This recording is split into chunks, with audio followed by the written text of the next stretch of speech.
Hey Lou, what is DeForest Buckner's hustle on the backside of plays? Getting on certain guys. Just what has that meant to this defense? Yeah, I mean, Buck, Grove, all those guys, you could see the huge play down there. I think it was the third down to get us to the fourth down play.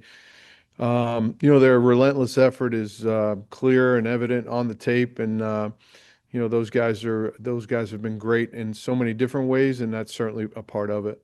When you have your best players, your veterans on defense making plays like that, how does it lift maybe the rest of the players on a unit? Well, it certainly sets a standard, and I think that whether it be a young guy, an older guy, or a first-year rookie, or a first-year guy to the team, they're watching, a premier Pro Bowler chase the ball like it's the fourth down in a Super Bowl. That says a lot about the kind of the DNA of the guys, and certainly Buck for sure. Jake.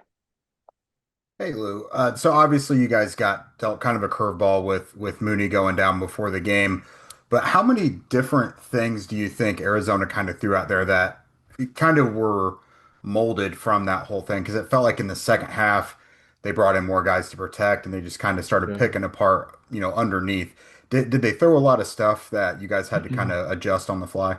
Well, I think, credit to them, obviously, did a good job. And I think that, I could see them in pregame looking over at our warm-ups who our DBs were out there. I saw Jacoby and the offensive coordinator were looking as we're warming up. So I knew they knew. Certainly, obviously, it was posted as well, but they were watching how we were deploying ourselves, and not that we gave anything away. It's just general stuff in pregame, but they didn't see those guys out there. So, um, I think that veteran quarterback, he's gonna find what he thinks is a good matchup for them, and continue to go after it. So, I'm just pleased the way our guys, at the end of the day, certainly could have done a better job in certain situations, but when it came down to it, fourth and goal at the 7, we end up making the play and we win the game. So that's what matters most. And Jonathan, it looks like they probably tried to pick on him a little bit, but he was in position a lot from what it looked like. How do you kind of Yeah. gauge his performance? Yeah, I think he was. I think he was in position. I think, he's a guy that's going to only get better with the more opportunities he gets. He's playing corner in the NFL. It's a unforgiving job when, other teams, you're still a young guy and guys are going to, check and see how you're doing and they won't stop throwing over there. That's just how this league is, especially with a veteran quarterback like that. So, we can do things to help him. We'll do more of that, but I'm proud of the way Jonathan handled it. Like you said, he was close in coverage, but you don't get any credit for being close. You got to make the play, and that's where we're gonna, he has to take the next step, and we're gonna help him with it. James. I tell you what, I never want to play corner in the NFL. I'll tell you that much.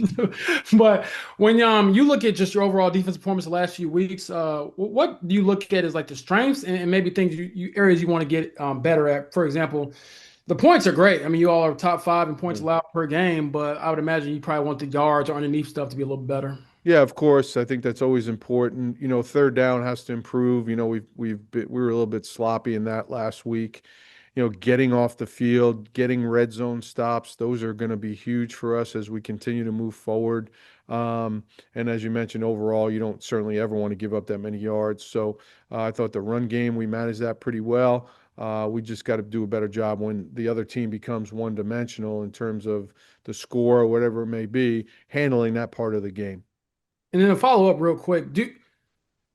How realistic is it how do you grade yourself when you know you're down guys? And like to Jake's point from earlier, you lost one of your starters an hour before the game starts. Like, how critical are you and how realistic are you with just how things unfolded?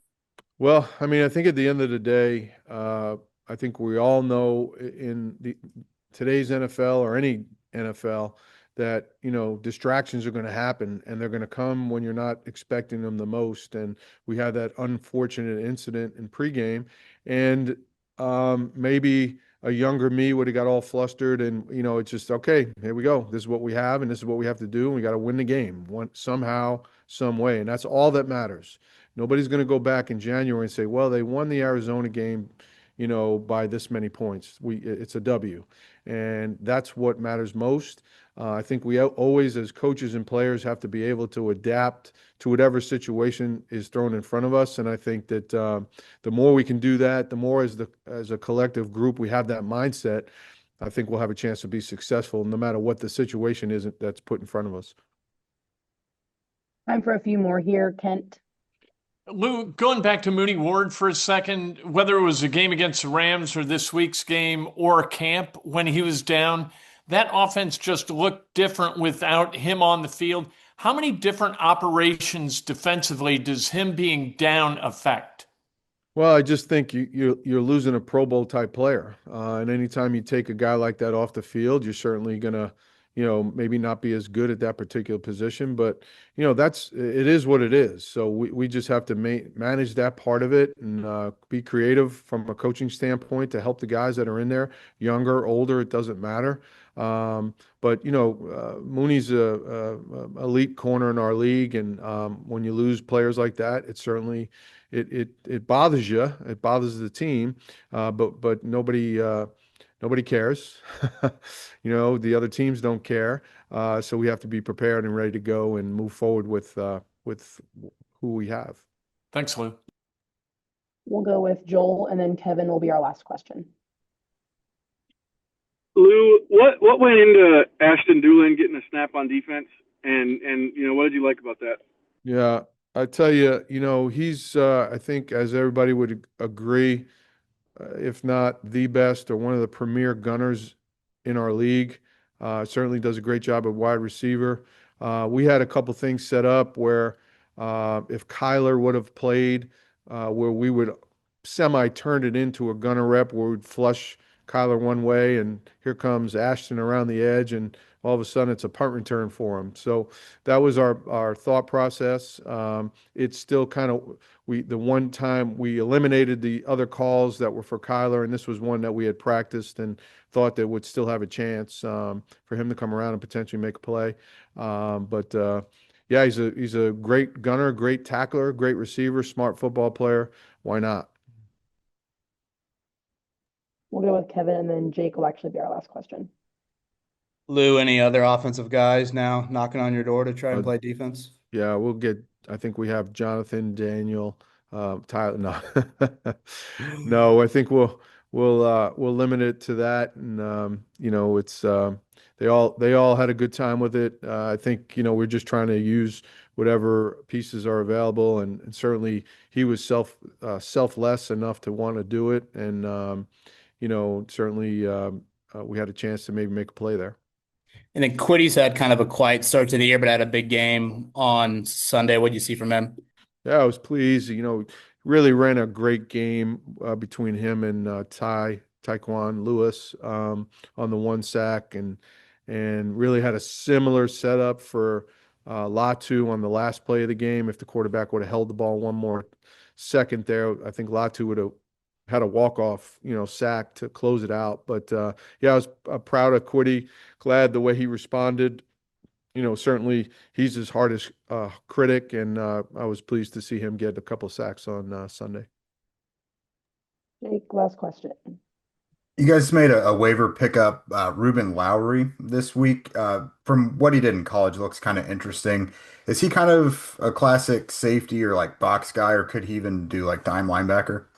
Yeah, I mean, you never know with these type guys. We're anxious to get him in the building and take a look and see, what he actually can and can't do.